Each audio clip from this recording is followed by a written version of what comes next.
Hello, everyone, and welcome back to Two Bros Game Night. I am your host, Older Bro. I'm your other host, Younger Bro. And today, we are here starting a brand new series. Now, the idea behind this, guys, was I was very unsatisfied with our anime series, where after every series, we will go through and we will talk about the show, and then we'll move on to the next show. And I was kind of unsatisfied with that, because there are certain thoughts that I have about series that I'll have a year down the line. And I don't really have a good way to share them without just putting them in a YouTube comment. And so I decided that we should have a video series for this. So the goal of this series, guys, is we are going to go over every show we've done in the last year, give any additional thoughts that we have, any changes in our opinions we've had, and stuff like that. But in this case, we are going over every anime since the channel started. Yeah, to be clear, we are not talking about literally every single series. I mean, we can, but we can go quickly through it. I was going to say... I would just say, my opinion hasn't changed. I was going to say, for most of these series, there is not anything to talk about. Like, I don't think that we have really much to talk about Fist of the North Star Season 1 or Arc 1, or, I don't know, maybe Nichijou or something. Like, there's a lot of shows where we don't have more to say. Younger Bro might have some additional thoughts on it, and if so, we'll talk about them. But in general, we're only going to be talking about the shows that we have, like, thoughts about, especially next year. It's going to be just that year's shows and any notable thoughts. So this year will be a little bit more wordy. This year, I also do have an announcement, which is the other reason we're doing this series. So just to be clear, this is going to be a bit of a longer video. We apologize up front. All right, so starting out, let's talk about the shows that we watched this year. So that starts with Spy Family and goes all the way up to Fluffy Paradise. So, just to be clear, we are only talking about shows we have finished at this point. Yes. So even though we have started Ghost Stories, we are not talking about it here because you haven't heard our opinions on the show yet in the series. We are done with Ghost Stories. Yeah, no, we're on the next series, guys. We're almost done with the next series. Yeah, in fact, we're probably about to record the final files for that one. We would actually be done with the next series if it wasn't for the fact that we're actually about 7 anime behind at this point. So eventually we'll catch back up on anime and we will be done with the next series too. But talking about the shows from this year. So Spy Family. I don't really have a lot to say about Spy Family. Like, it's a really good show. I want to be clear on this. I love this show. Absolutely want to see more of this show. But I don't really have a lot of, like, significant thoughts on it, other than to say I'm very interested in seeing where they go with the plot beyond this point. Yeah, they already have Season 2, guys. Yeah, like, by the time we're it. recording it, there's a Season 2 now. Yeah, because the one thing about this show, and it's the reason I gave the show a lower score, is because I don't really like how they're handling your being kept in the dark. I don't want them to make it seem like you're stupid. Because at the beginning, they're running from people and throwing grenades, and they give her a grenade pin as a ring. And it's like, okay, that's a cute scene. I love that scene. And it was funny. It's funny. I can accept that level of just, we're going to hand wave that she doesn't understand he's not a real doctor. But then you get to Code White, and it's like, okay, now we're expected to believe that she still doesn't know that this guy was flying a biplane to attack the other country's military, and somehow she still does not think this guy is anything but a normal doctor. Well, he said it was for college credit or something like that. Yeah, it's like, and they explain it to an extent, but it's like, what I don't want is just, it becomes more and more ludicrous, and Yor never suspects anything. So Yor's just very, very oblivious. Exactly. And so I'm very interested. So is her husband. Sure. Well, to be fair, Yor doesn't actually give off a lot of vibes that something's weird about her. Like, nope, she's good at hiding that. That's what I'm saying. She's actually very good about hiding that. So I don't think there's any way that he was ever going to find out unless she tells him.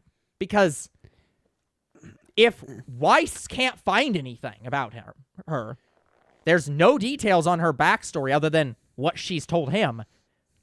I can't imagine any way that he ever finds out. But with her, it's so obvious that he's either been in the army, knows has army experience, or some type of military experience, or is otherwise more than just a normal doctor. That's like, girl, you don't suspect anything's weird at all? You don't have to suspect he's a spy, but nothing weird here? Nope. So that's what I'm most interested in seeing is, as the show continues, what are they going to do with that? Because that's kind of the linchpin of the show right now is... What if they find out? If everything works as long as she doesn't find out, but there's no reason she shouldn't find out at some point. There's such a high chance of either one finding the other out. Yeah, so I don't know how they're going to keep working around that, and that's what's going to interest me about the show the most. Because if they do that poorly, I think my opinion will continue to go down on this show. Because the comedy is still great, but... And the characters are amazing. Yeah, absolutely. But that single thing is what holds the show back. So it's very important they don't fuck that up. Yeah, and for me, with Spy Family and Code White, the movie tying to season 1, my opinions of it haven't changed. Still love the show, still like it as much, and I can't wait to watch season 2. Yeah. So, ReZero season 2. Obviously, thought it was a very good season. One thing, by the way, that we kind of fucked up on. So, we watched ReZero season 2, and we watched the OVA after season 2. And we admit when we watched that OVA came out before the end of season 2, but it would literally make no sense for us to watch it at any point before that, because it just straight up spoils part of season 2 to watch it. Yeah, it spoils some stuff, yeah. So we intentionally watched it after, because otherwise it wouldn't make sense. But we missed the OVA, the first OVA, that was before that OVA, and just never watched it, because at the time, when we watched ReZero, we didn't watch OVAs. Yes. So we have not actually seen OVA 1. Or we did it off-channel, and we don't even remember. I don't even think that we did it at all, because at the time we didn't, there was no OVAs for Fist of the North Star at all. We did that for one or two of the animes where we watched the OVAs off camera. Yeah, but I think we didn't watch a single OVA for the channel at all, that unless it was on Crunchyroll, until Miss Kobayashi. Because every show before that either did not have OVAs or we did not know about them, and we definitely didn't look them up. So, but Kobayashi, I knew about the OVA, and it's not an optional episode. As I say in the show, you have to watch that because it's so important to the next season. Yes. And that's when we started watching OVAs. So there was another OVA after ReZero season 1. I didn't know that. That movie isn't even listed as a movie. It's listed as an OVA, which is stupid. It's an hour and a half long or whatever the fuck it. It's insanely long for an OVA. It's a movie. Same with this one, pretty much. But I think... Well, no. I'm saying that is the second one. The second one is an hour and a half, 2 hours long. I don't think the first one is. I think it's just it's either a 1 or 2 episode length OVA. But, yeah, we just completely missed it. I didn't realize it existed. So, yeah, I don't know when or if we'll get to that. Maybe we'll do it for season 3. I don't know. But just wanted to let you guys know we did miss that.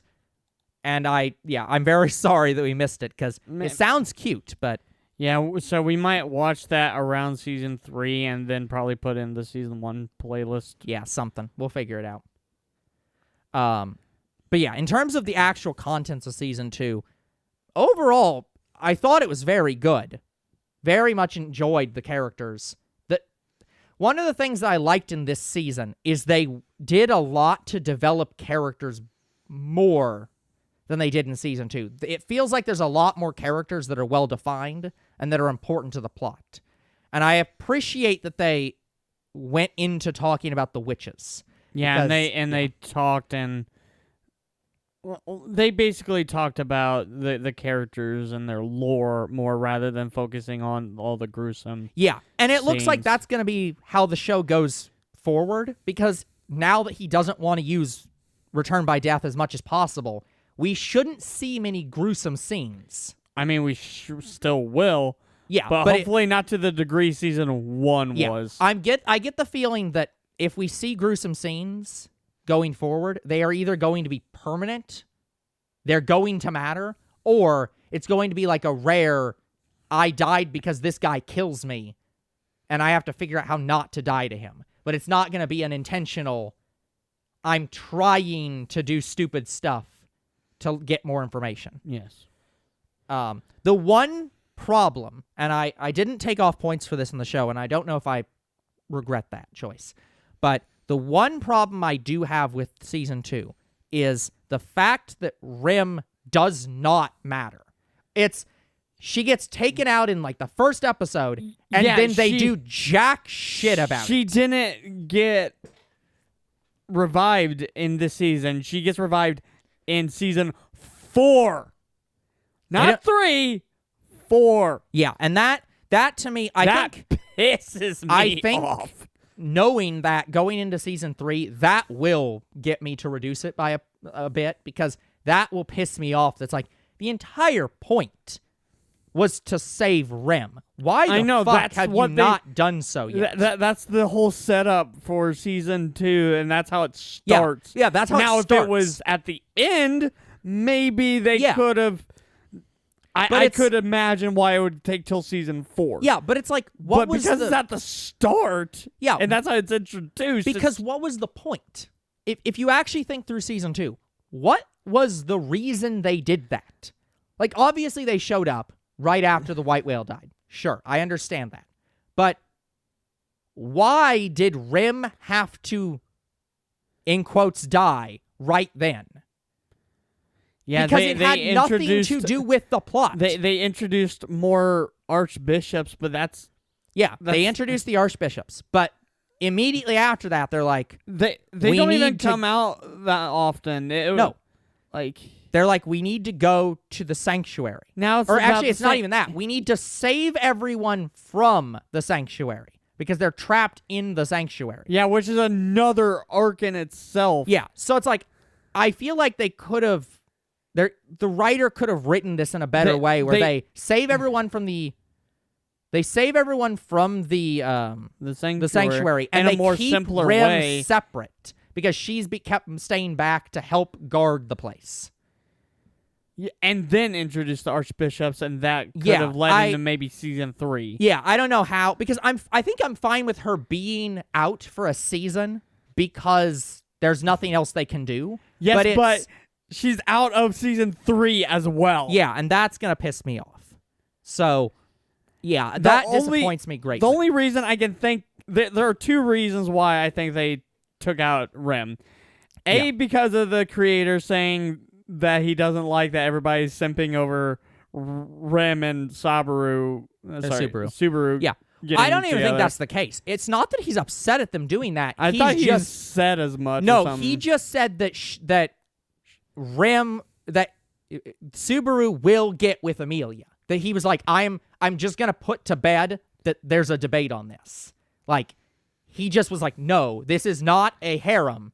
He is getting with Amelia, no exceptions. Like, so it's more just that he was like, I don't want you guys to feel like I'm leading you on. I don't want to be a will they, won't they. He will not with Rim. And the other reason I think of is the voice actor had to step away for a while and then had to come back. Like, Possibly. that is something I can understand. Yeah. But I've not heard anything like that. Yeah. And I think that would be something that'd be talked about more if that was the case, because generally people don't like when the anime doesn't stick with the plot. So I get this feeling that that is the manga's plot. That like, Yeah, if so, guys, that honestly how it's been done so far, I do not like that. I do not like that. Yeah, I didn't score the show any lower for that, and I'm still not convinced that's not a mistake on my part, but that's not changing right now. I'm going to keep it where it is, but it's definitely a disappointment, and it's going to be real bad when we get to season 3, and it's like, okay, now you're going to actively do something about it finally, but you're still not going to save her. But this is what, so, how to best word this? So, guys, how they're structuring season 2 and what they've done with Rem, which is the fan favorite, pretty much waifu of everybody, is somewhat similar to what I'm doing with my Steven Universe fanfic, where as soon as you start reading my Steven Universe fanfic, Peridot gets shattered. Yeah. Like, instantly. Yeah. And that's to introduce a new villain, which is what they do in ReZero. However, they do nothing with him. Yeah. Well, yeah, and that's the big problem. It's that they do this whole setup, and it's like, oh, we're going to introduce a new villain. He's going to attack Rem and defeat Rem, and now she's dead, technically. And, well, the only way to solve that's to beat him. And it's like, okay, but we don't do anything about that. You could argue that this entire season was him getting stronger, but it doesn't directly work towards the goal. It indirectly does. And that's kind of a problem here. Like, with me, like, I'm probably going to get about 5 chapters in, and then I'm immediately going to introduce how they're going to get Peridot back. Yeah. And so it's like... And the fact that we get nothing for Rem, not even a hint of how they're going to bring her back. Well, and in I think season 2. I think they give a statement of how, but it's not... It's literally you have to quick, fight and him. they do nothing really with Yeah, it. it's really quick, and it's literally you have to fight him, and we still haven't fought him, or even close to fighting him. No, he was only introduced in that one episode. I don't even think we see Gluttony again. No.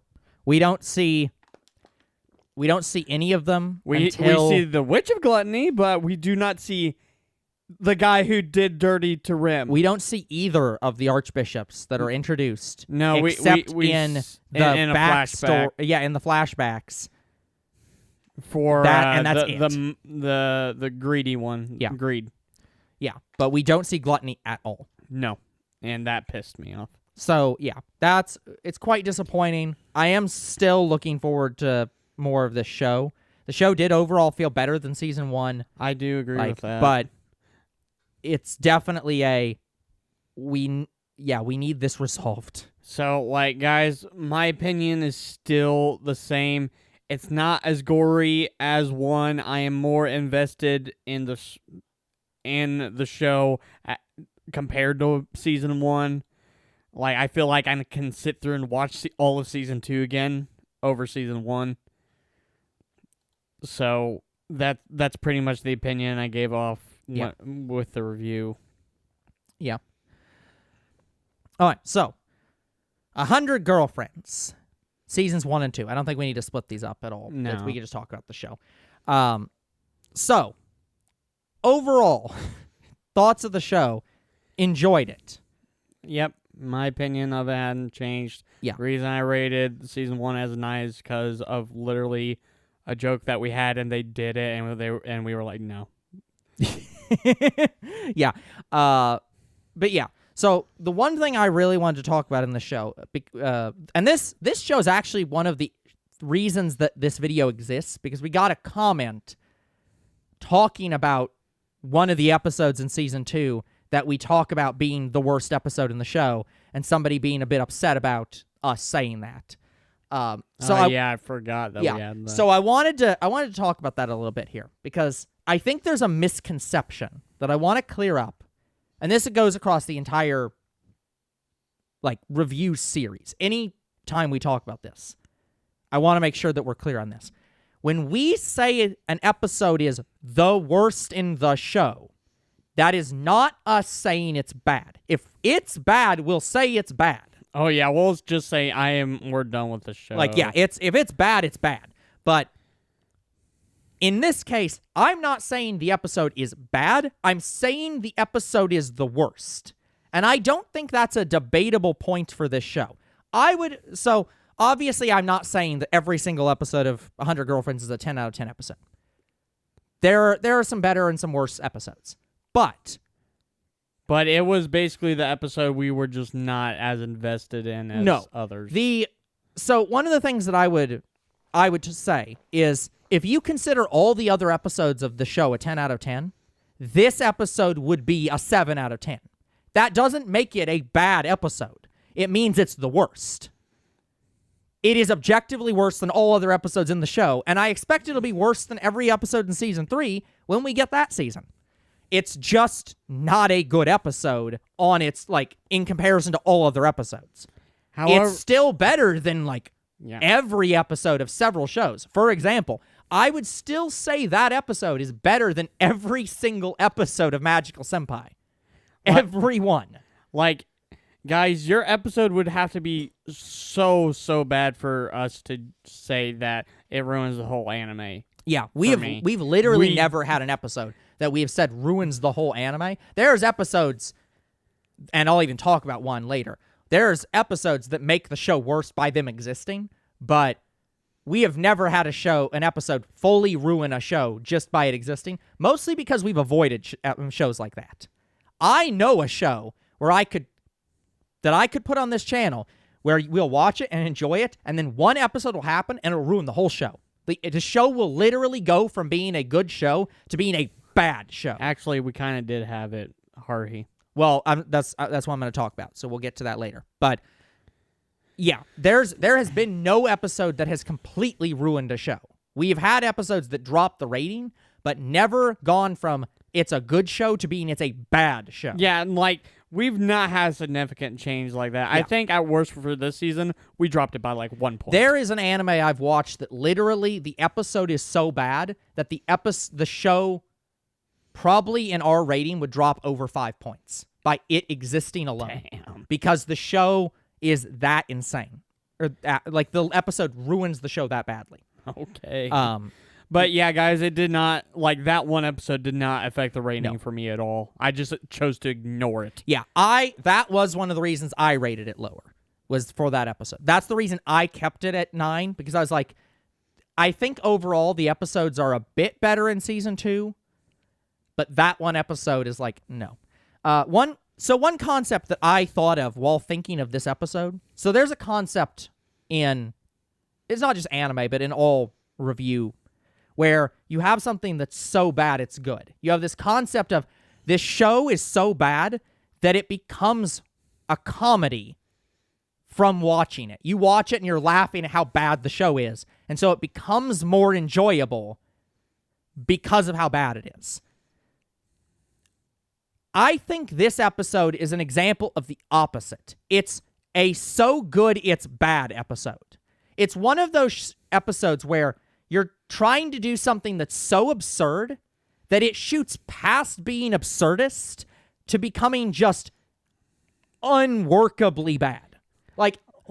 Obviously I'm not saying this episode is that bad, but when you're writing an episode where your literal plot is, I'm so worried for my girlfriend's safety because climate change in 2 billion years will destroy the Earth, and so I'm going to send my magically enchanted girlfriend's hair into the sun to keep it burning for longer. And that's what you write down and submit to your superiors as this is the next episode?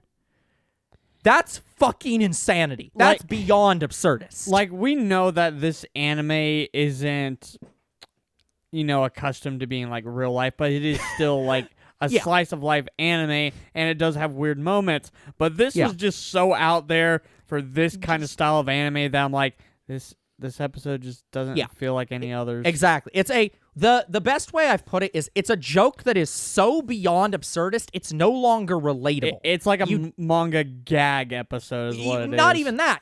I think it goes beyond that. Because it's if I watch Dragon Ball Z and then see a Rayleigh show up, that's still a fun episode. And I enjoy it because we have this manga gag character showing up for a while. That's fun. It's interesting. I liked it in Dragon Ball, and I liked it in the bits from Dragon Ball Super that I saw. that mostly were done by Team 4 Stars. But I assume that in Super itself, it's going to be about the same, where it's like, oh, here's this fun episode where Vegeta's like, nope, I'm not fighting this manga gag character. That's fucking insanity. That would be the worst decision of my life. Like, that's funny. But there becomes a point where it's like, there becomes a point where a joke becomes so obtuse and so insane that you can't laugh at it anymore. Where it's just like, okay. That's this joke. It just became so stupid that I'm just like, I can't engage with Yeah, this. we became uninterested in the episode. Yeah, and that's the problem. That's so good it's bad is not the best way to word it, but I like the imagery. It's just like it becomes so, it's trying to go so above and beyond that it just becomes unrelatable as a concept. It's trying too hard. Yeah. That episode was trying way too hard.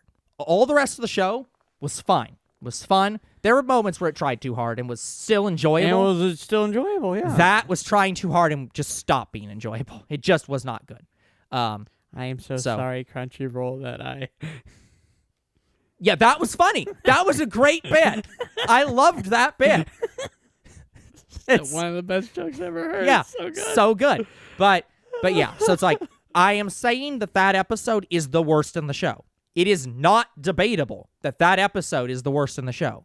It is not a bad episode. It is not below 5 out of 10. It is better than every single episode in Magical Senpai. Oh, yeah, I can agree with But that. it's the worst episode in the show. Yeah. So I just wanted to make that point clear. Yep, we still love the anime. Yep. We still love most of the jokes. Yeah. That one episode is just no. Yeah, it's definitely an interesting show. I'm definitely interested in watching more of it, mostly because I'm like, how the fuck are you going to make another 100, well, not another 100, but another 80 girlfriends? How the hell is that going to work? Still waiting on season 3. I don't know if that's It'll been come out confirmed eventually. yet. We'll see it. Okay. And our ratings I don't think have changed for this one. Yeah. All right, guys. So the last one for this season was Fluffy Paradise. So this show is still holding the record. There's something I'm going to announce later that might change this, but I believe it's still the case that this is the biggest discrepancy we have had, period. For any show? Yeah, between the two of us. There's the biggest discrepancy between our ratings, period. Yes. I think because this anime basically, I like a lot of slices of life shows, like very laid back shows. Yep. And Fluffy Paradise is a more or less laid back, somewhat slice of life show. It's just more fantasy. But it also resonates with me because I like animals. Yeah. And there is a bunch of animals, and the concept of the main character just wants to freaking hug everything to death. Yeah. Fucking love it. And I think that's the important thing here is I agree with all that, and I still think it's not a good show. And that's kind of the problem. It's like, I love all the parts where the girl is going through and like petting the fluffy characters. That's great. Absolutely love it. They nail it. Yeah, it's absolutely great. And if that was the whole show, I'd love the show. It would be an excellent show. The problem is that's not all the show. Because it's like... Because it's trying to get into government stuff, and I get that, but that's because she's like, like a higher up, it's because wealthy person. She is a noble. So basically her parents are like... I don't know what their official titles are, but they're close some kind to of the duke. king. Yeah. They are literally one of the nobles closest to the king. So... this is one of the other shows that really brought upon this video because I actually have a lot of thoughts on Fluffy Paradise specifically that I didn't get to talk about in the review. So some of this I've covered to an extent, but I'm going to go in a little more depth. So the problem I have with Fluffy Paradise is not with the type of show that it is. I don't have a problem with it being a show about petting cute animals.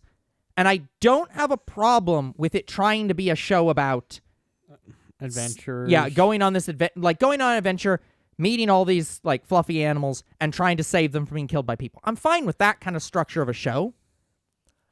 I just don't like how it's being told right now. Because so let me try to go through in a somewhat linear order. Obviously, I've mentioned before, one of the main problems I have with this show is they have an isekai for basically no reason. The reason they isekai her is so that she knows she is blessed by a god, and that's literally it. And she has like some main mission that she's supposed to do. But they could have, for example, they could have had a thing where when she was like 4, the god appeared before her and gave her this mission and gave her this special power, and not isekai'd her. Yeah. Because it's like, what does her having different parents before this matter to this plot? And this is a thought process that Older had that I agreed with, and that's why I didn't rate it a 10 out of 10, is because I also think this should not have been an isekai. Yeah. The isekai-ness of this show is kind of pointless in my opinion. They should have just removed it. This I will still say, this is something the original, most of these videos, when I complain about something, I'm complaining about the anime. I'm saying the anime did this stupid thing, or did this like technical problem or something, and they should not have done it. This is one of the few times I'm complaining about the original source material itself. I think the original author should rewrite his story. I'm just presuming it's a guy. I'm not going to look it up. But they should rewrite their story and remove the isekai-ness from this story. It is pointless to this story. Yeah, because as of right now of season 1, I don't think she's done anything for the god yet. The only thing you could say that she has done that has any purpose to her being an isekai character is that she has different views on the world than other people have. The only reason you could argue it has to be an isekai because they needed a girl who doesn't think that magical creatures are just slave trash, basically. That they are there to be killed or to be enslaved or to be whatever for people. But I get that, but you can just write her to be a normal, nice person who views everybody pretty much the same. Yeah, you could have just had it where, the god blesses her and says, I want you to protect these animals. And then every have animal like loves kind of her. a Noah's Ark kind of style situation. And again, this is one of the things where it's like, it sounds like I'm going to complain about this later. I'm not actually complaining about her having the animals worship her either. Oh, no. That's fine. With all the animals loving her, that fits into the cute girls pet cute things plot that arc. fits Great. into character. Love that. Yeah. My problem with it is fundamentally that they have that show and everyone loves it. And then they also attach onto it, but we also want you to solve racism as a concept. We want you to go through and be like, oh, but you shouldn't kill the magical creatures, so I need to lead this party to going through and protecting the kobolds from being slaughtered. And it's like, what the fuck are you doing? Like, fundamentally, I think the biggest problem with the show is they needed to pick a direction. They needed to pick between being a cute girls do cute things show and just be fluffy paradise. And be peaceful. And being, let's have this plot about trying to solve racism between humans and kobolds and goblins and everything else. So, part of the reason that I wanted to talk about this show so much was I actually read webcomics on the side. I have a list of like 20 or 30 webcomics I've read. Maybe more than that. One of the ones that I actually really enjoy, and I'd recommend to you, is Baby Tyrant. It has a similar style plot structure to this show. In that show, the main character starts out from another world. She dies. She becomes a baby. And she is a baby born to the literal nobility of this kingdom. So she is the king's daughter. So she's a princess. Yeah. Well, technically, she's like the empress, because he's an emperor. But yeah, she's a princess. And she starts out as like a 2-year-old. But one of the things that show, or that webcomic does better than this show, is that it understands that a character should be doing things that make sense for their age group.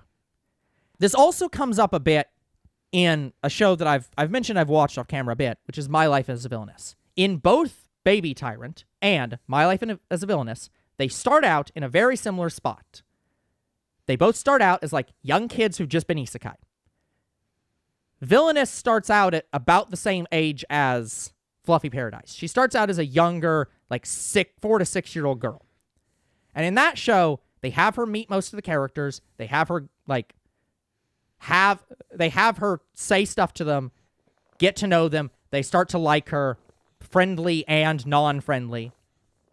And then they decide, okay, we've done everything we can with this character. Let's jump to her being 16 because there is no plot we can possibly do in this when she's a 6-year-old. It's impossible. Baby Tyrant does the exact same thing. They start out as her being a literal baby. And when she is a literal baby, the only plot they have is she wants to walk sooner so she can get around and look at things. She wants to learn how to talk sooner than she normally would. And then they cut forward by 5 years, and she becomes closer to the age in Fluffy Paradise. And what they have her do instead is, rather than going out and trying to solve racism as a concept out in the world, they're like, she's going to be at home because she's a 6-year-old and she should not be going out. And she's instead going to have advisors she advises because she's the princess, and that makes logical sense for her character. And they'll go do stuff.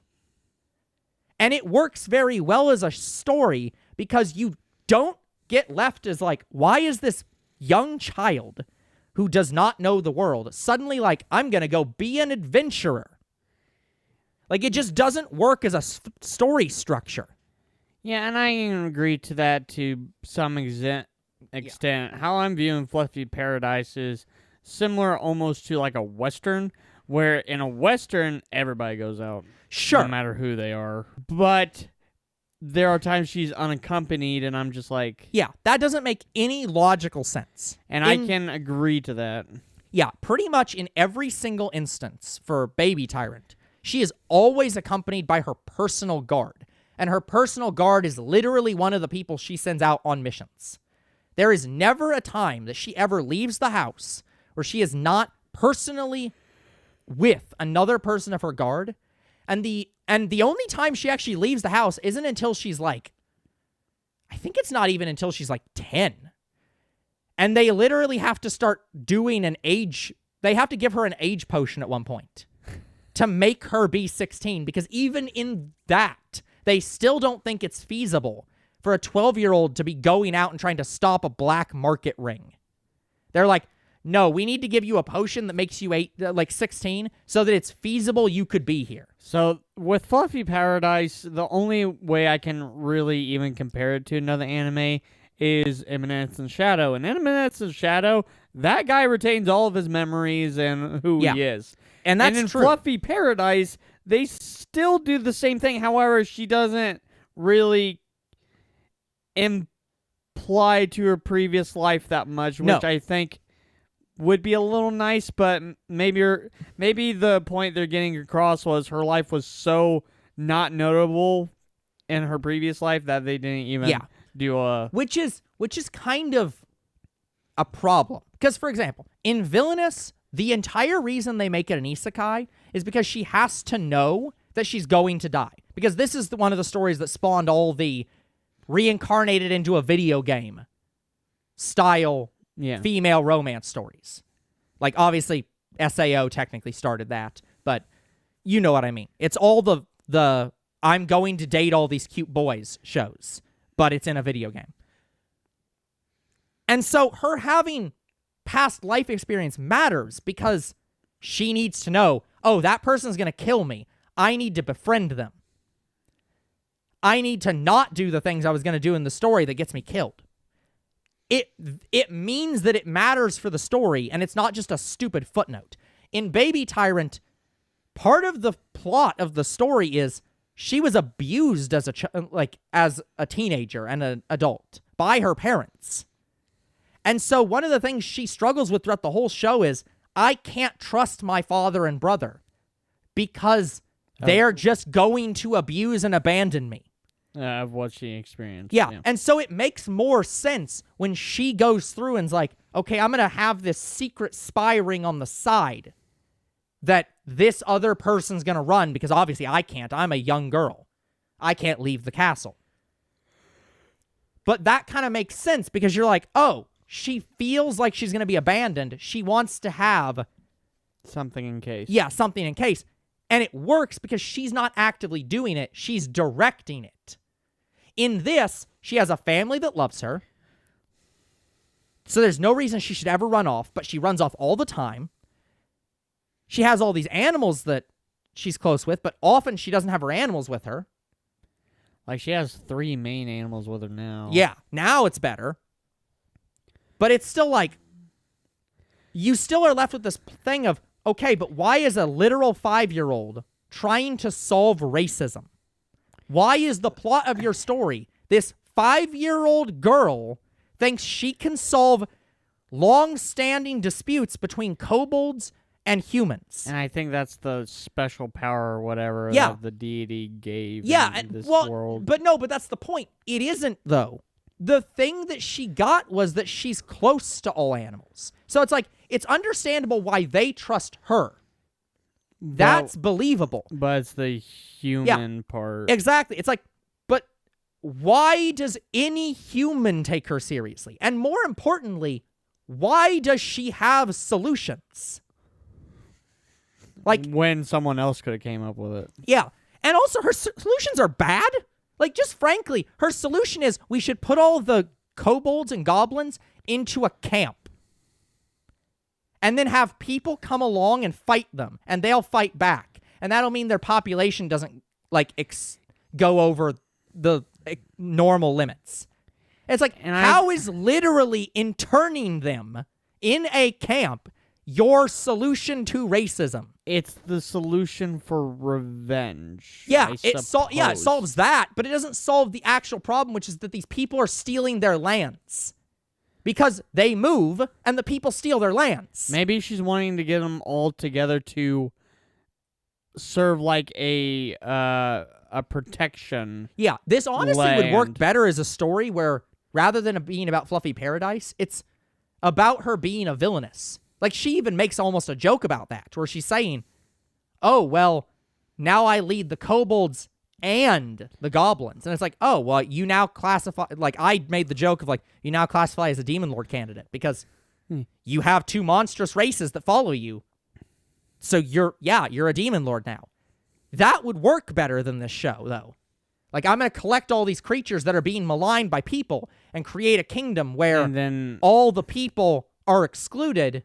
and the now monstrous- it's all monsters Yeah. roam free, and it's a protective Yeah, land. but that's not really what they're going for. And so it's like, why does anyone believe her that she can solve these long-standing territorial disputes because for any she's reasons? a cute girl with Yeah. cute dreams. and we wanna Exactly. It's fulfill like, them. and that's more what I don't like.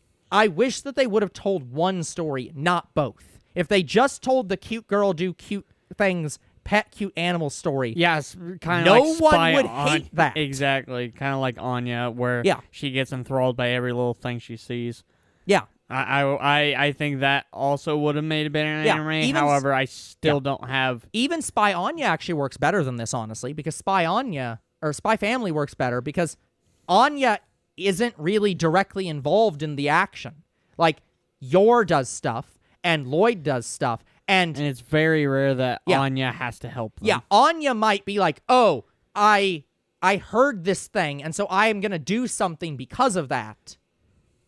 Or the dog had a vision, and I have to do something to prevent that bad future. But generally speaking, it's always Yor and Lloyd that are actually doing everything. She kind of just guides them a bit.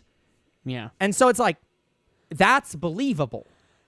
But when you have, my biggest problem is just I can't believe a 5-year-old Is doing all this. If it was a 16-year-old, believable. But not a 5-year-old. Hell, I'd believe it if it was a 10-year-old more than this. Just, her age is fundamentally the problem. She doesn't have enough worldly experience for it to be believable that she would think of this. And since you aren't using the isekai plot to make it make sense why she'd have extra worldly experience, you kind of just fuck yourself. So yeah, I want to say, even though I'm agreeing with a lot of Older Bros logic, I still stand by what yeah, you I don't have to change said, your right? opinion on the show. Like, this is a critical thing about opinions of shows. And I'm going to get to this a little bit later.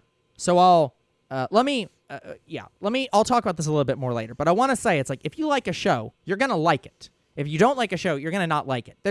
I can't argue Younger Bro into hating this show. He might be like, well, I don't like it as much as I thought, but I still enjoy it. But he's never going to go from being a 9 out of 10 to being a 5 out of 10 on this show. It'll never happen. At worst, with Fluffy Paradise, after this, I'd maybe drop it by 1 point. Yeah, but it's that's like, about the most I'd do. Yeah. So, because a lot of Older Bros problems is problems that I'm just not. Yeah, you don't care thinking about, about and that's perfectly fine. It's, for example, there's shows in here. I'll actually talk about one of the shows. One of the shows in this list that we watched is Miss Kobayashi. It's been a long time since we watched Miss Kobayashi. Yep.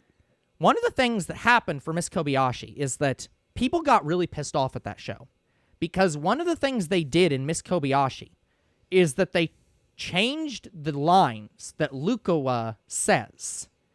So in the Japanese, Lukawa isn't as always sexual. Her lines are more, like, the lines are a little bit more tame than what we have. And one of the scenes that they specifically modified or that Funimation specifically changed was the scene with, like, she was talking about how she changed clothes because people were complaining. And Toru has a line about, like, I bet they'll be begging for you to change back within a week. That was not in the Japanese. And there are people that hate the show for that. I thought it was funny, though. I'm still going to love the show. Even if I know it's not correct to the original, I'm still going to like the show.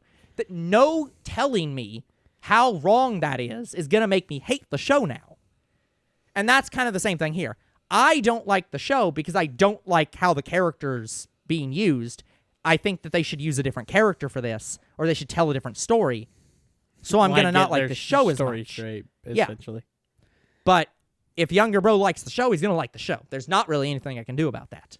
And I'm not trying to. But I do want to further explain why I rated it so differently than Younger Bro. And it's because we look at the show differently, and each of us rates it how we see the show. Yep, and like we've said, this is the only anime so far where we've had such a big discrepancy. Yeah. There's been other discrepancies, but I don't think they're usually over, like, 1. Like 1 to 2. Yeah, the closest we've ever had is stuff like Toradora and We Never Learn. Those were 2s. But other than that, we've never had a show over 1.5. Ever. Okay. So, let me go into some older show discussions before we go into the final conversation that we have to have, because it's going to be a bit longer. So, this is obviously going to be a bit longer than for future years, where we'll only have a couple shows that we have to talk about, if any. So, but this year we're going to probably have a few more. So, one show I wanted to really talk about was Haruhi, which was the show I was hinting at earlier. So, one of the things about Haruhi that we had a big problem with was Endless 8. And obviously, anytime you talk about the show, you have to talk about Endless 8. We talk about Endless 8 every this time. is definitely an episode, and multiple episodes. Episodes. That I would say is the only one that we've ever watched where it distinctly lowered the score of the show just by existing. Yes. You could argue maybe we rated SAO at a 5 out of 10 because of some of the scenes in that, but that's kind of hard to analyze. For example, I don't know that if you removed the slimes from SAO, if that show would be a 6 or 7 out of 10. Like, I don't know if removing those characters entirely, if that would suddenly make the show significantly better. That show has a lot of problems. Endless 8 is different. If you removed Endless 8, if I told you, don't watch these 5 episodes of the show, just start at, like, I can't remember what episodes it is, but, like, go from episode 16 and then skip to 21, you will miss literally nothing. That itself would significantly improve the score of the show. Because it is literally a 10 out of 10 show in all the other episodes, but it's that one idea was a bad idea. Yes. Same problem as earlier with 100 Girlfriends. That series of episodes, Endless 8, is the worst section of the show. Those episodes individually are not bad. None of them are below 10 out of 10 individually. But the continued replaying of near identical footage over and over again was significantly worse than any other episode in the show. And bar the fact none. that there were 8 of them. Yeah. It's not like 3, sure. Why not? We'd be annoyed. Yeah. But we'd be a little less than annoyed. And again, if it was... The problem was that they hamstrung themselves. If they made it so that they could remember... If they used the fact that Nagito can remember and just doesn't tell anyone, if they instead just had her say something, like, just so you know, we've been in a time warp. This is the 5,000th time you've done this. But all she is made to do is observe. Exactly. Not interfere. She's like the Watcher from Marvel. And here's the problem. I get that. But that's kind of at odds with the show. Because right after that is when they do The Disappearance of Yuki Nagito. That movie happens where she does interfere because of Endless 8. They explicitly say in that movie, that's the reason she interferes now. Because that fucking broke her. And so she starts interfering. So, like... The show itself admits that that was so bad that even the Watcher says, nope, no. I've got to do stuff now. So, like, I wish that they would have done 3 or 4 episodes. Over the course of those episodes, she starts interfering a little bit more and a little bit more and a little bit more. Yeah. And then it gets to the point where they break out. Because she interfered so much. Because that would make that episode, or that movie, make a lot more sense. And make that section significantly better. Because the only reason they are bad episodes is that it's 8 almost identical episodes. Mm-hmm. So, yeah, that's why it drastically reduced the score for us. And how I did my scoring was, I think... I literally took every episode and like subtracted it by 10 or something like that. I think you might have done a half point per episode or something. Of it. And then it was something like that because you ended up dropping it to 7. And it's like it's I think you left 2, like the first and last one, and then did half for every other episode or something. It was just like holy crap. Yeah, so that's how badly... Yeah. So... And we have not had something like that since, and thank God we haven't. No. And it is definitely a scene that's like... It significantly affects your viewing of the show, but it's also a bit better than other shows. There are shows that I have mentioned. We could watch the show, and then a plot point happens, and it changes the rest of the show... and ruins it. And it's not something that you can just cut out. Because it's like, for example, there's a show, I can't remember its name, but it suffers from a phenomenon known as Indigo Prophecy Syndrome. Because there's a show called Indigo Prophecy that did this. Where it's basically, you're going through and it's a fantasy, and then something happens, and now suddenly it's an ultra futuristic sci-fi show with completely different villains, completely different characters, except for like a few that you from the original show.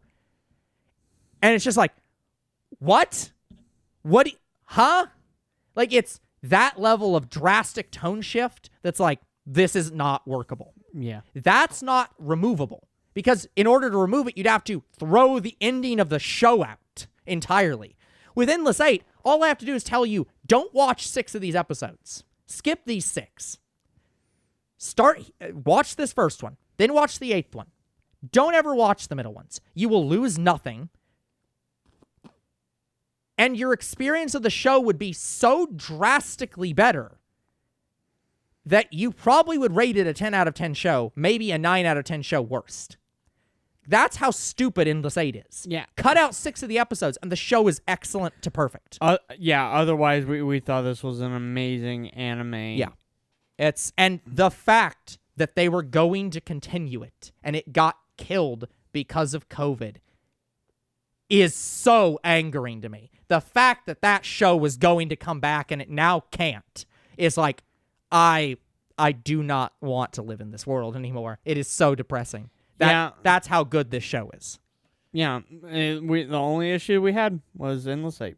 Yeah. So now that we're done talking about Haruhi, I want to go into the scoring changes because this is going to affect Haruhi a little bit. So I want to be clear on this. So as part of this video, and part of the reason why we're doing this video is that I had a thought on how I wanted to rate anime going forward personally. And that caused me to look through all of my shows and re-rate almost all of them. Most of them are not significant changes. And so in a few minutes when I'm going over it, I'll put a graphic on the screen showing all the changes. And that'll cover all of those. But I want to explain the changes first because any of my changes are for one of 2 different reasons. So the first thing is something we're doing across the whole channel, which is we're moving away from having our old system that wasn't very well defined, where sometimes I would say stuff like, this show is like a low 9 or a high 8, and I didn't have a good explanation for what that was, because we hadn't watched a lot of shows. And as much as I have watched more anime than Younger Bro, I think that's still the case. But it's still the case. Even still, I haven't watched a lot of anime. Like, I've not watched more than like 100.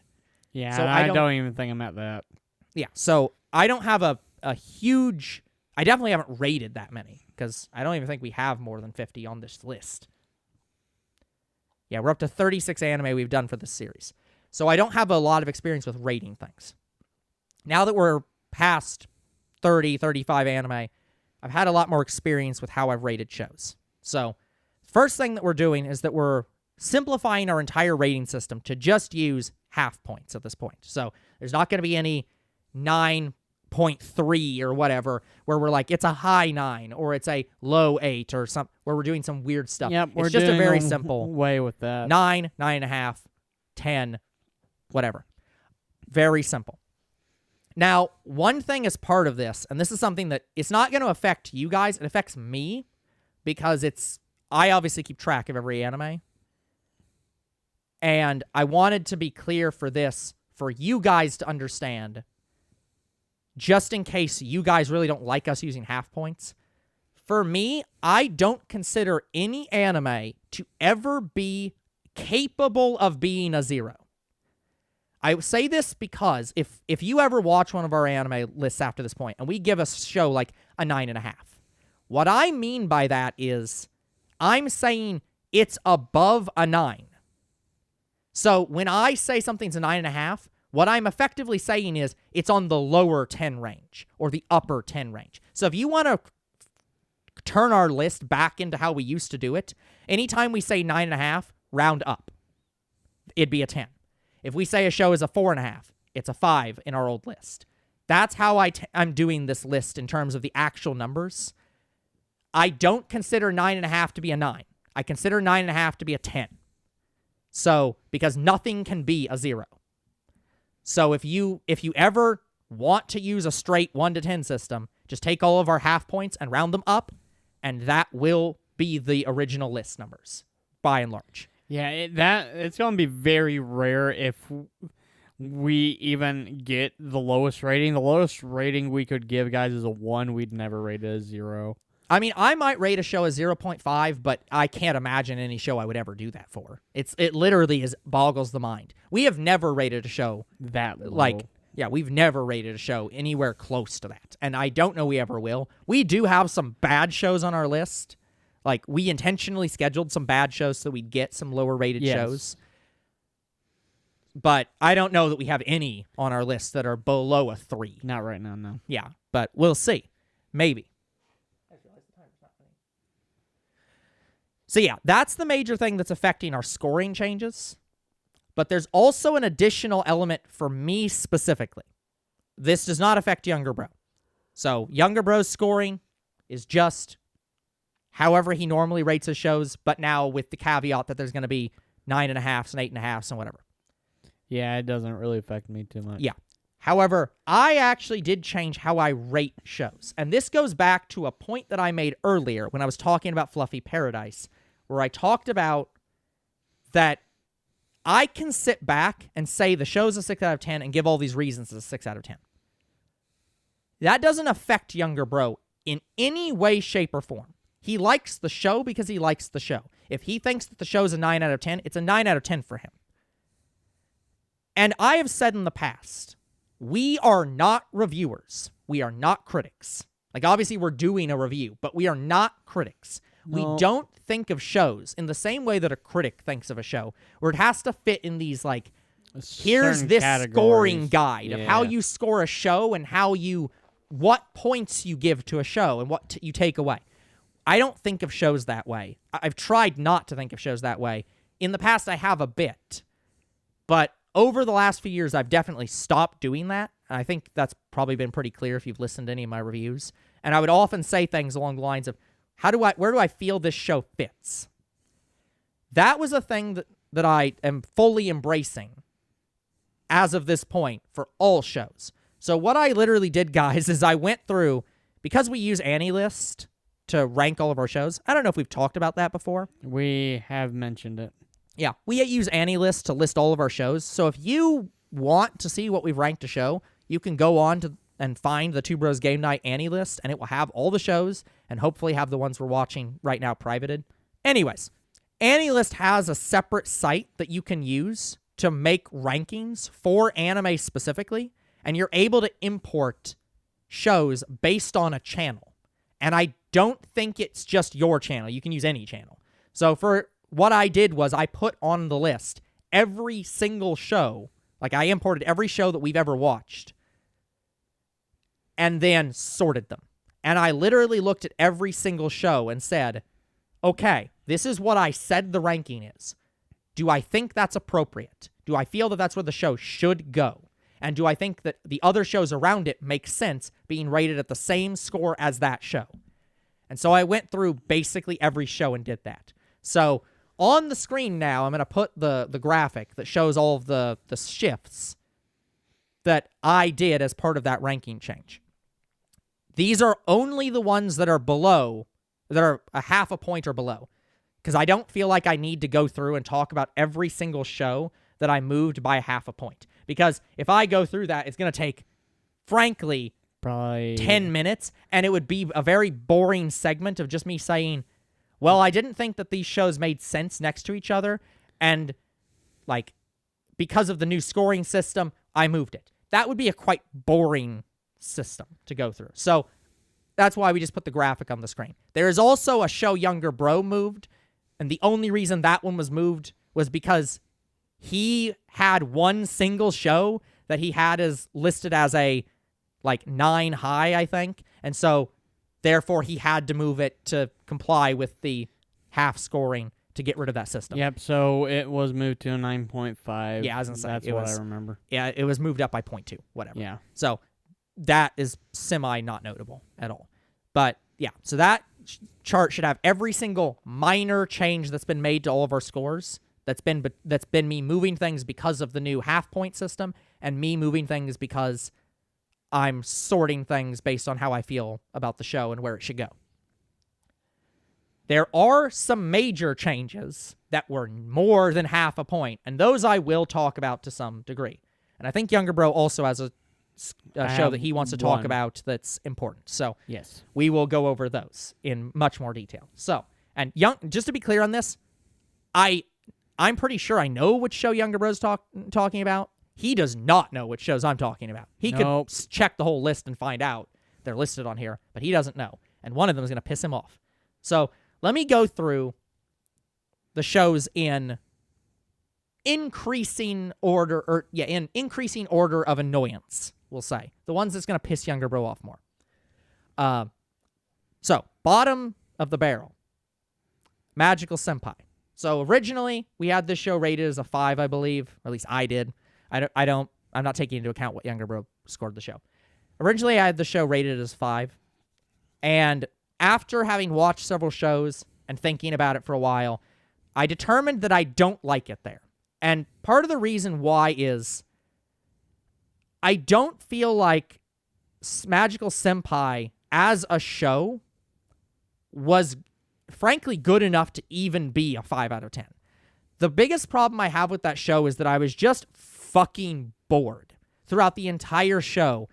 I think I laughed a grand total of 2 times, and it wasn't even like full-on laughter. It was like minor chuckle twice. I smiled in this show twice. For a comedy, that's kind of egregious. Like Magical Senpai's comedy, I almost want to compare it to toilet humor because that's kind of what it is. Oh, okay, yeah. It's literally like, making jokes about shit. It's just like, it's so boring. It's so done. And the stupid thing is, that shouldn't even be possible. This is a show about making jokes about being a stage magician. That barely exists. Yeah, that concept as an anime would make an absolutely amazing anime. Yeah, I think it's just they did it really poorly in Magical Senpai, and that's what me and Older Bro agreed with. Yeah, exactly. And that's kind of my problem with it, is like, not only does it not have almost any good jokes in it, not only does a comedy not really make me smile at all, is a problem, but like, it's also just kind of a disgrace to the concept, where it's like, this type of comedy is so not done. I literally don't know of any other show that's made jokes about this topic. And the fact that it did it so badly makes me angry that the show isn't better. It's like, you are literally breaking new ground, and you were this bad. But again, that's not really the reason I moved this to an extent. The reason I moved this solely was because I looked at my list, I made up my chart, and said, okay, I'm looking at this show. Where do I think the show fits? Where do I, how much would I ever want to watch this again? And I came to the conclusion, I'd want to watch SAO more than that show. Like, I would actually rather watch Sword Art Online Season 1 in its entirety than to watch Magical Senpai, because it's a better concept. It's like, as much as Sword Art Online didn't do a great video game series about, like, fighting bosses and, like, loving being in a video game, as bad as that show was, or as mediocre, I should say, because, again, it wasn't bad. It had highs and lows, and they equaled out to being a completely mediocre show. As much as that show was just completely bland, I'd still rather watch it than Magical Senpai any day of the week. I would never willingly sit down to watch Magical Senpai. But I would willingly sit down and watch Sword Art Online again. So that's why I've moved this down to a 4, which makes this our lowest rated show on this list. There is no show rated lower than Magical Senpai. Even including Younger Bro's ratings. There's nothing lower than this. Yeah, and for me with Magical Senpai, the only reason I have it as 5 out of 10 is because, it's not the greatest anime of all time, but I also just don't think it's the worst thing I've ever watched. No. Because my enjoyment from the series was watching the clips from the series on YouTube, And then I found out that that's kind of how the whole anime is structured, and that's why I rated it the way this is, because I thought it was just clips from normal episodes. And Yeah. to the extent they had that, but they structured it in kind of a way like regular show did, Yeah. and they didn't do it as well. No, yeah, I'd agree. And again, it comes down to we're always just gonna rate things differently based on how we view the show. But yeah, I like- just enjoyed the characters and enjoyed the concept of we have a magical girl, and it's not real magic. Yeah, it's stage magic, which again is a great concept. And that's my support, and that's comedy, my rating. I would love to support a show like that. This just is not the show to support. It's just it's really rare for a show to be the objectively worst version of its concept when it's the only show of its concept. Yeah, It's I don't not know. the best of its concept. I don't know if we've had any more like this. No. Like Yet. that's the thing is I would never say this show is the best at what it's doing No. because even though it's the only one doing it, it's still bad enough. I would never give it the praise of saying it's the best at what it's doing. Anyone who tries this concept could do it better than them. Probably. Anyone. And I can agree to that. So, yeah. That one's one that I just looked at it and I'm like, I can't rate this at the same level as Sword Art Online because I somehow hate this more than Sword Art Online. And I would much rather watch Sword Art Online than this show. No exceptions. It is. And I can't believe that I was forced into that point. Because it's just like... Yeah, and for me, I would probably watch the clips over Magical Senpai than Sword Art Online because there was just not very that's fair. many And if I scenes said... that I cared about in Sword Art Online besides the fights. That's about it. Yeah, but at least I'm enjoying the fights is the problem. It's like, I'll enjoy the fights in that show. But again, let me be clear on this. Don't ever watch the clips of Sword Art Online. Go watch the abridged. The abridged is better than Sword Art Online. The abridged is more of an official release than the original. That I can agree It with. is that level of good. They are getting close. They're very close to finishing Yeah. the First arc. the entire first season, and they announced they put on their page episode whatever, which is the finale of season 1, this close to completion. Scripting for episode 1 of season 2 started, and everyone was like, "Oh, thank God they're doing Gun Gale Online!" Like, we thought it would end. It's like, yeah, amazing. everyone was so overjoyed at hearing that they're doing Gun Gale Online.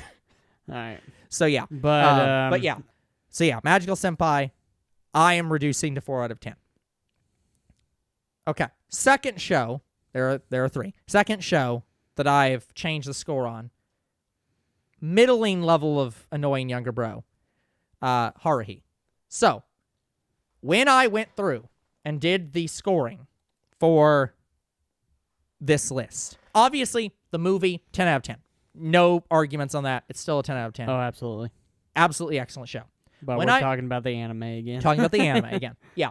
I originally had this as one section and then split it to specifically because I still wanted to talk about Haruhi Yep. and that problem individually, and not just in this section.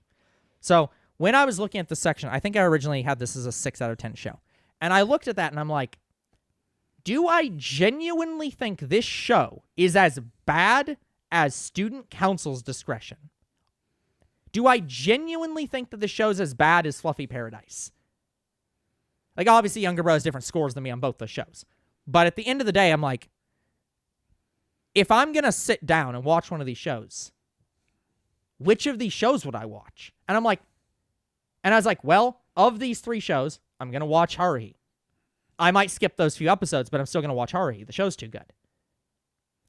And I kept going up, and I was like, would I watch this over JoJo's Bizarre Adventure? Yes. Would I watch this over every episode of We Never Learn? Yes. Every single one.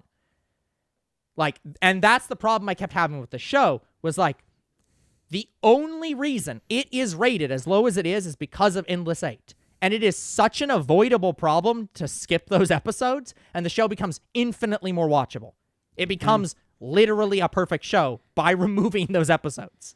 And you lose nothing by skipping them. Like, guys, I probably would have rated this a 10 if not for those episodes. Yeah. And so I decided in my scoring changes, I finally found a point that I was like, okay, I would put this at the same level. And the level I put this at was the level of like Mob Psycho and JoJo's Bizarre Adventure Season 1. Because I think it has a similar kind of problem to JoJo's Bizarre Adventure Season 1. Where I don't think JoJo Season 1 is a bad season, but I think it has structural problems that prevent it from being a better season. If they'd split up the show so that each of the JoJos stood on their own, that would be a better show. But because they didn't, that show was dropped. And I think my feeling for Haruhi is the same. Had they cut out 6 of the episodes of Endless 8 or given Nagito more free will to do stuff in the show at that point, it would be a 10 out of 10, no questions. It's not even debatable how good it is. And so because of that, I flipped it up. So it went from a 6 out of 10 to an 8 out of 10. So we have the same level of dispute, but I flipped to being higher scored than Younger Bro instead of lower scored than Younger Bro. So, yeah, this one was the biggest shift I had of any show because I flipped it up by 2 points. And it was entirely because I was like, I cannot justify saying the show is that bad if I'm saying that something like JoJo's Bizarre Adventure is at an 8. I can't justify saying this show is worse than We Never Learn, even with Endless 8. I would still rather watch every episode of that show. It's like, the show is just too good, and so I was like, I can't justify putting it that low. Now, with Haruhi, I would watch Haruhi over Students' Council. Absolutely. Yeah. I honestly would probably watch Haruhi and We Never Learn at the same time because both of those animes I felt are and good. Yeah. And the reason I have it as a 7, guys, is because of Endless 8. Yeah. And I still agree with that. Again, this is that thing of like, I agree with all of Younger Bro's points. That doesn't mean we rate it the same. But it's fundamentally the only problem with that show is Endless 8. If you cut out 6 of those episodes, and every one of you should, do not watch every episode of Endless 8. Watch the first one, watch the last one, skip every other episode. If you do that, the show is a 10 out of 10, no questions asked. And I agree with that. It is the only reason it's not a 10 out of 10 is because they had one bad idea and it fucked up the show. It was because of so it. bad that we just said and it's no.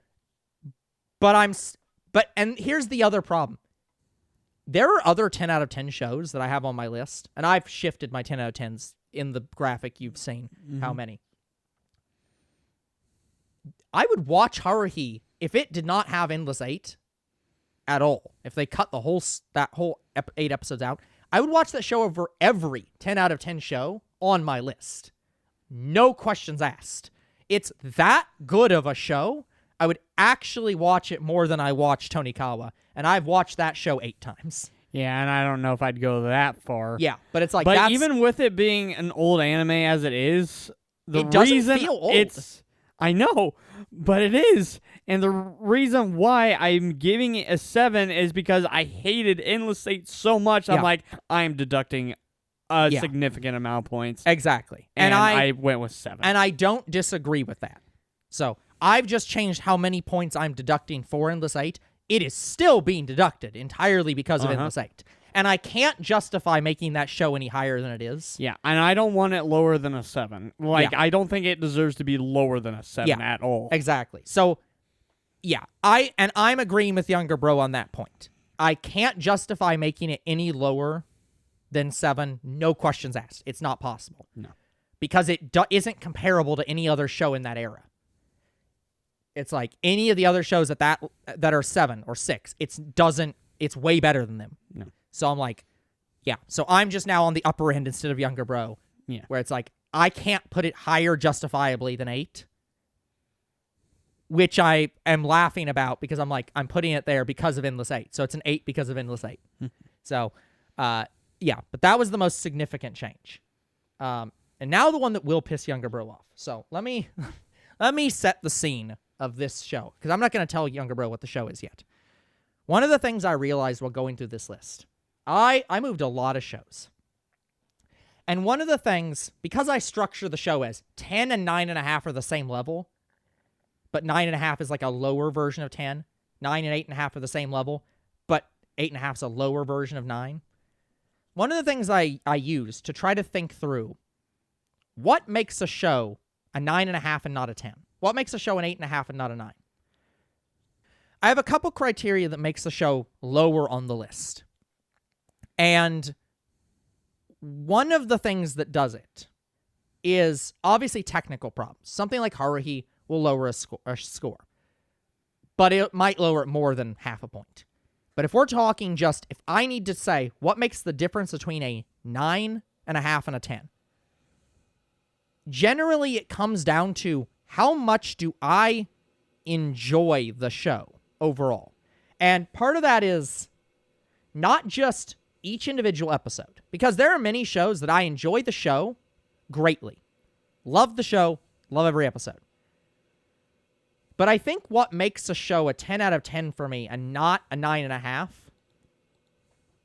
and so on for all other shows, is how much do I want to see more of that concept?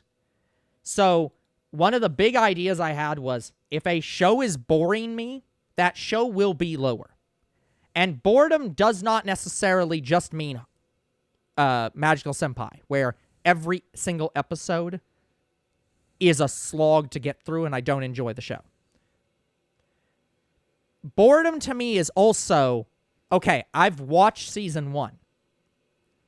Do I care if a season 2 exists?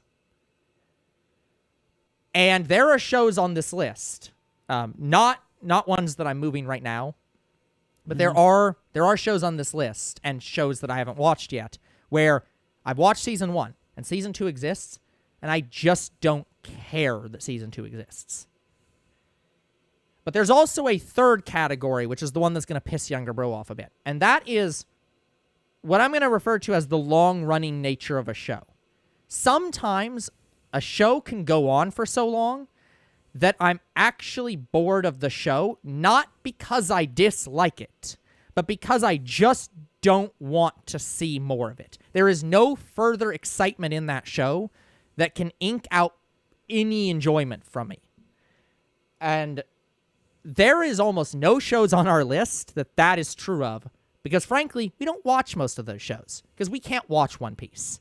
We can't watch Naruto, because they're too long. Too long. But there are a couple shows that are that long, and one of them's Dragon Ball. And I did drop Dragon Ball to a 9 out of 10. I knew and it. my reason for doing that was solely because It's been overdone. it's been overdone. Because that's the thing.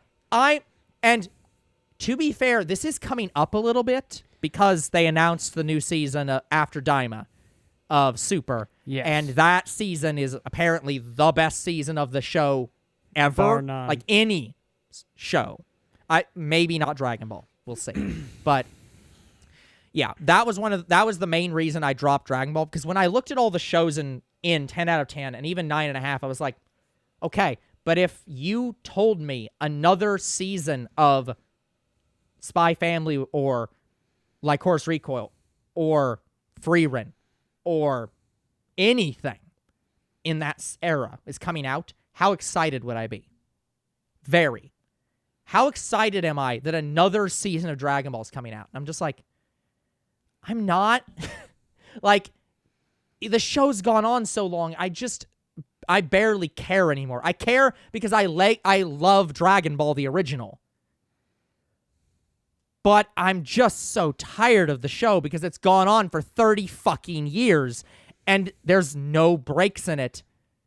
Well, there was a break in it, but Yeah. it was that Revived. it got so bad. Yeah, the break was so long they made a shitty movie that made Akira Toriyama say, Fuck you. "Fuck you, you ruined my show," and then made Super. And I haven't seen Super yet. And so, and And it was good. and I'm sure it will be good. And I'm still worried about Broly, but I've heard it's good. And I'm excited to hear about the post-Daima Super content that's going to be really good. Because from what I've heard about it, it's going to be really good. But my problem is I just am not motivated to keep watching it. And there are other shows on this list that's slightly happening for. For an example, we'll talk briefly about one of the shows I moved. I moved all of Konosuba down to 9.5. And one of the reasons I did that was because that show is becoming unmotivatable for me. Like, I'm still going to watch the Megumin season, and I'm still going to watch the next season of Konosuba. But it's also getting to the point where I'm exhausted by the concept of the show, and it's making me not want to watch it anymore. I don't get that. We haven't really done a lot with we haven't done it a Konosuba. lot, and it's not that big. But when I was looking through the shows, I was like, what level is this show at? Is it at the same level as Dragon Maid? Is it at the same level as Tonikawa? Or as ReZero? Or as Jujutsu Kaisen? And I'm like, no. I would watch Jujutsu Kaisen over Konosuba. And that was one of the big things. It's like, to be clear, I was harsh on myself. I was intentionally trying to be harsh to try to cut back on the number of 10 out of 10 shows I have. So I buckled down and was like, okay, what are my actual honest opinions about where these shows fit? And again, not all 9.5 out of 10s are equal. Some of them are dropped because they have technical problems. Some of them are dropped because they have like one minor thing. Like, for example, I still have Spy Family movie as 9.5. It's still lower than the season, and it's still because of that one nagging problem we mentioned earlier of, but how are they going to resolve the Yor thing? Mm-hmm. Because it's becoming a bit stupid, and if you keep making it not resolved and you keep going to more elaborate reasons she doesn't know, I'm going to enjoy the show less. That's a reason I dropped it, and I'm still excited to see the next season, and I will watch it and love it, almost certainly. Same with like Chorus Recoil, of like, it's at a 9.5. I'm still going to love seeing the next season. So not every single one of these shows is a 9.5 for the same reason. Like Hell, Bofuri's a 9.5, and I liked that show more. Like, I would still love to see the next season. I think the only reason that one was dropped was because of my annoyance of that no one else thought to eat a Hydra. Which is like, what the fuck are you talking about? Do you not understand gamers? Of course they'd try that. They'd try anything that's physically possible. So, but yeah, Konosuba I specifically did put down because I was like, okay, I'm 10% exhausted with this show. Like, at most. The only thing I can think of, the reason it's because you're exhausted with it is because you've watched it so much. Yeah, and that's kind of the thing. That's one of the things with Dragon Ball as well. I'm overexposed to it, and so I can't be motivated by it as much as I'm motivated by Jujutsu Kaisen. And with Dragon Ball, I am not pissed off with this concept because this is the main complaint I hear with Dragon Ball is that and that's why I assumed you'd be pissed off about it, because it's like, it's understandable. Yeah, it's understandable. But yeah, I still want to be clear, though. Mad. I love Dragon Ball, and I like Dragon Ball more than Dragon Ball Z in general, because the fights are better in Dragon Ball. And the intro's better. Yeah, frankly. I mean, the Dragon Ball Z intro is great. But I will also give you this. The Dragon Ball arcs are rarely ever done, especially in the games. And that I agree with. So it's like... And that saddens me. Exactly. So I will recognize that this exhaustion is not because of Dragon Ball itself. It's because of the whole franchise. And it's not fair to Dragon Ball, but I feel it anyways. Yeah, so I'm intentionally being unfair. So I thought you were going to do this for Z and not Dragon Ball. And I probably still will do it for Z. And it might be later that I decide that Dragon Ball will go back up again. Yeah. Because I apply it to Z and feel that's more fair. This list is going to be more dynamic. That's one of the things that my changing my rating system is going to cause. I'm excited about a show and enjoy a show, and that's going to change over time. And that's okay. Ratings should not be a static concept. I have said for many years, and will continue to say, I don't think Ocarina of Time should be viewed as a 10 out of 10 game anymore. People view it that way because it was a 10 out of 10 game when it released. But it's not a 10 out of 10 now. A new player playing it will not like it as much as other Zelda games because they don't have the historical context of, but it's so ahead of its time. It's now behind its time. Its time has passed. The same problem happens here. Dragon Ball is so overexposed and I'm so exhausted with it that even I'm playing a Dragon Ball game right now because I like the Dragon Ball game. That doesn't help me being exhausted at it. So it's like, this show might go back up as I become less exhausted with it. But for right now, I'm sorting my anime, and I feel exhausted by it. And I feel it's fair to put it at a 9. And I don't want to put it next to Jujutsu Kaisen, a show that I would watch the next season of immediately. Whereas I still haven't watched Super. And I'm not going to drop everything to watch the new season of Super. But I would drop anything to watch the next season of Jujutsu Kaisen or fucking My Clueless First Friend. That season comes out, I'll watch it immediately. Oh, I would watch the absolutely. fucking... I would drop anything and watch Satan Academy Season 2 over Dragon Ball Season 2. Or the new Dragon Ball. And so far, nothing No. with Satan Academy. And that's the point, is motivation, to me, matters in the score. If I'm going to rate something, I have to be motivated to watch it. It doesn't matter how perfect a show is. If I'm not motivated to watch more of you, you could still be better to me. I could still enjoy you more. And I clearly could enjoy Dragon Ball more because I'm not motivated to watch it anymore. And so it's like, eventually we'll get to see arcs 3 and 4, and I might enjoy it a lot. But I'm like, but the motivation's not there anymore. There's a lot of shows that motivation's there for. Give me a fucking Haruhi season 2. Or season 3, I guess, technically. I'll damn watch that the moment it drops. I will interrupt any anime, and we have never interrupted an anime. I'll interrupt something to watch that season. And I can agree to that, Like, too. But I would not interrupt anything for Dragon Ball ever. Never. Couldn't happen. All right. So, I think that's all the stuff I've got to talk about. So I know Younger Bro's got at least one. I have one. Yeah. Okay, guys. So, out of all the anime, you may or may not be surprised with which anime I'm going to be rating actually higher. So, this is going to be a... it shouldn't surprise anybody if they literally know you at all and watch any of the... or, like, see any of the stuff you work on. Yep. So, guys, out of all the anime we have watched, there was one anime I just thought was way too laid back even for me, and that was Frieren. Frieren Beyond Journey's End. Yep. And to an extent, that's still kind of the case. It is still a very laid back anime. However... Why are you trying to do this as, like, the biggest, like... reveal? You've already said what the show is and said you're rating it higher. There's not surprise in this. Like, just what the... Anyways, I'm trying continue. to build it up and be more fun, okay? We've been talking a lot I of... built it up, stuff up, but that's because I was saying that Dragon Ball sucks. Like, that's something that, like, obviously that's something you build up. Oh no, this show everyone likes, I decided I like more. What's there to build up? But anyway, so Frieren Beyond Journey's End. This anime, when I watched it at the time, it was one of the most laid back anime I've ever watched. Yeah. More laid back than My Clueless First Friend.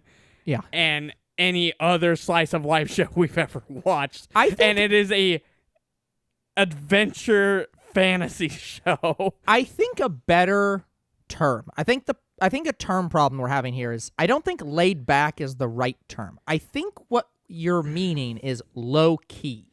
I'm saying it's like not it's a super chill, action. It's a chill vibe kind of stuff. Yeah, very, very It's chill. not necessarily a slice of life in so much as it's like you're not sitting around watching a person just doing their normal everyday life things in like a normal environment. This is still a fantasy show. There's but still it still fantasy has fights. so much slice of life elements in but it. it's low key.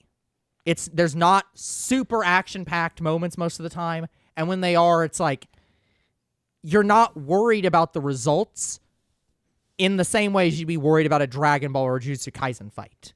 It's just very, yeah. I'd say low key, but yeah, I know what you mean by laid back. Yeah, I'm saying like even when we get to some of these big fights, Yeah. they They're are chill. impactful.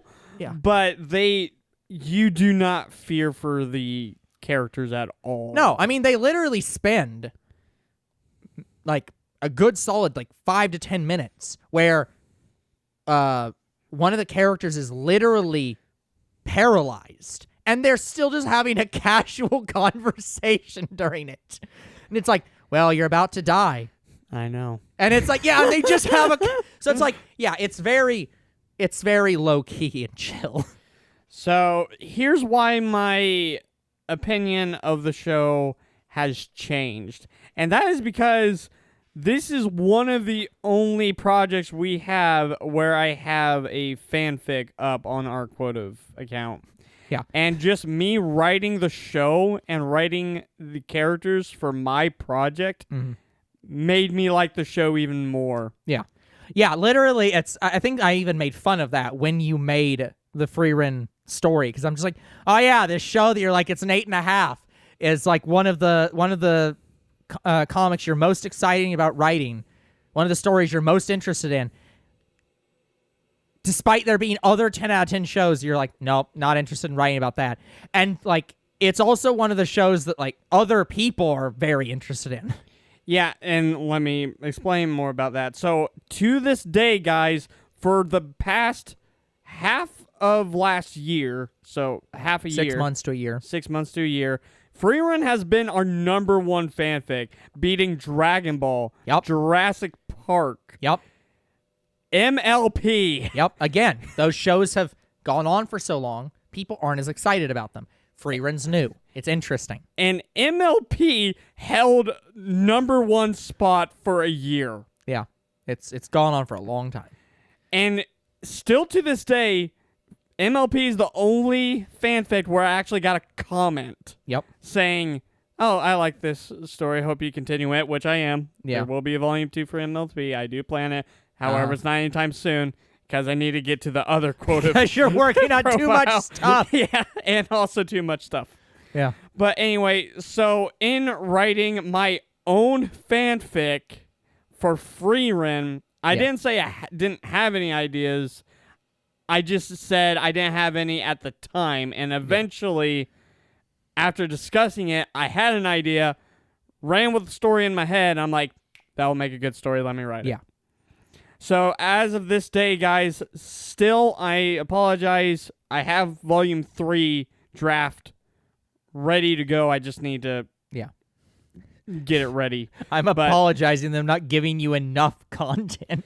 But anyway, I also know that Frieren Season 2 is out, and believe me, I've already discussed with Older Bro that we need to watch it. That way, I'll be up to date on the lore and I don't accidentally do something. I didn't think it was quite out yet, but yeah, it's definitely... No, it is out. It's, okay, perfect. I don't know if it's completely out, but it's still releasing episodes. Okay.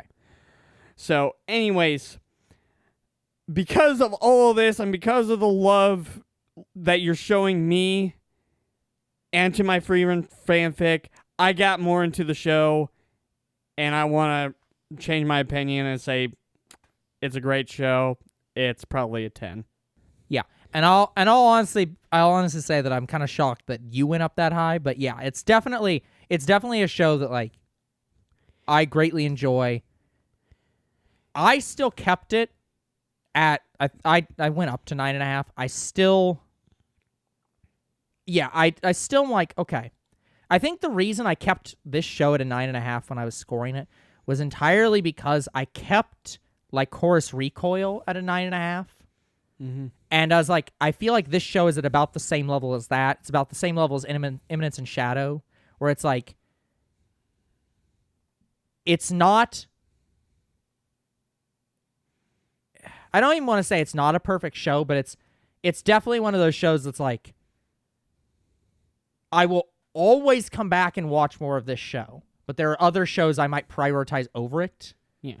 But it's definitely a great show. So the reason I'm rating it so high and as a 10 is because I'm looking at my view and I'm like, Yeah.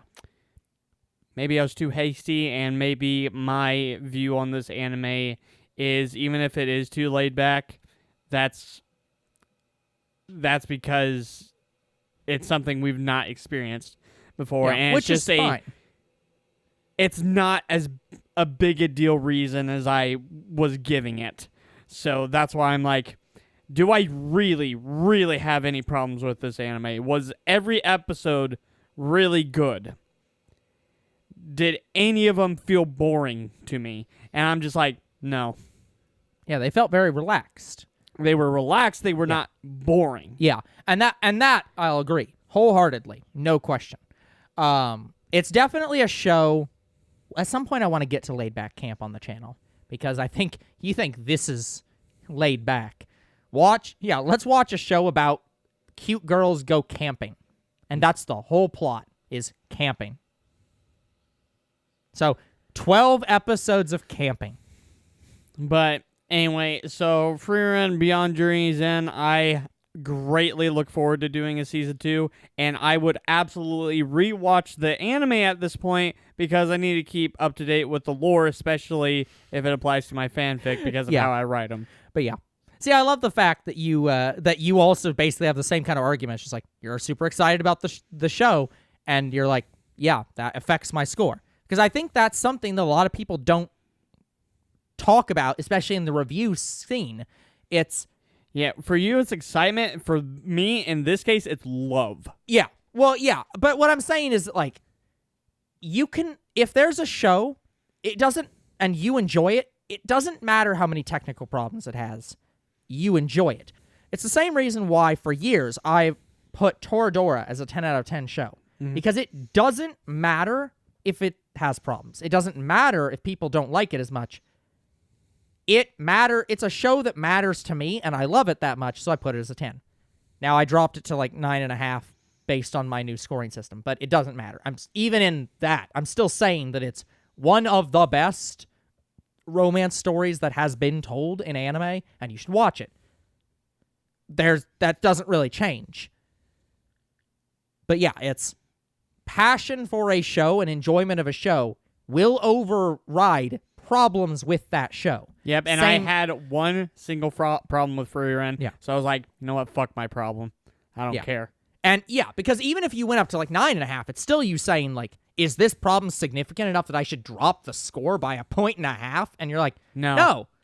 Yeah, same with Haruhi, where I'm like, can I justify saying that this show is a 6 out of 10 because all the episodes are 10 out of 10, including Endless 8. Every episode of Endless 8 is 10 out of 10.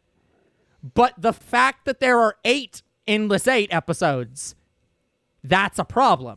Mm-hmm. Like, because again, every individual episode on its own is great. On its own. Yeah, but there's 8 of them, and they're the same. And that's the problem. So I'm like, can I say that that's 4 points negative? And I'm like, no, absolutely I can't.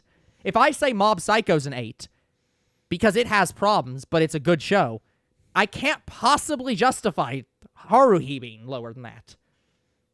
So I'm like, same kind of thing. It's like the love of a show will overwhelm problems. And the same kind of thing will happen to you if you rate a show. If you hate a show, it doesn't matter how many good points it has, you're going to not like the show. I'm never going to like Fluffy Paradise as much as Younger Bro does because I have too many problems with the show and they annoy the hell out of me too much. I will never like it that much. And there's people who will never like Miss Kobayashi because of the stupid translation things and other problems with it. They're going to hate the show, and I will not hate that show, even with those reasons. Absolutely not, no. So, because the show's too good. Sorry. All right. That's why we're not critics. Yeah. So I hope that's clear. Yep, and I want to make absolutely clear as well, I don't think anything you've said pissed me off. I just had opinions on it. I was going to say. And I just assumed the Dragon Ball one would actually make you angry, but that's something I to an extent agree with, and I get it. Yeah. But I still can't lower it because I'm still into Dragon Ball so much. That's why I was saying, because for context on this, guys, I sent Younger Bro the site in case he wanted to go through them all the same way I did. I don't think any of my scores should influence your scores. Your scores are your scores. If you hear something I say and you say, "Oh, I also agree with that. I'm also annoyed by that, and that does affect my score," that's fine. But if you hear something I say and you say, but if you hear something that I say about a show and then say, "It doesn't matter, I still like the show the same," that's fine. That shouldn't change your score. Nope. So, yeah, my movement doesn't directly affect Younger Bro. It can indirectly affect Younger Bro if he also agrees. Yeah, and some of the points you said, I did have to rethink about the show. Yeah. And then Yeah, said but you that still stuff, like the show. and I still rated it the same. It Exactly. did not affect And that's me fine. really at all. There's no problem with that. But yeah, I would say to anybody, if you've watched plenty of anime, go through and do that with your shows. Sort out all the shows you've seen and look at not just what you think the show's rated at on its own, but look at it in the context of other things. Yep, and since Older Bro went through the trouble sending me the slide, I will get to it at some point. So maybe next year, Younger Bro will have a lot of announcements. Maybe. Maybe. We'll we see. don't know. Because we have a lot going on, and I have to do it. I don't think it'd take me that long, but yeah. Probably not, but it's definitely Stuff to think about. exactly. So yeah, guys, I think that's everything that we have to talk about. So that's going to be it for this recap. We will see you all next year with another recap. Goodbye.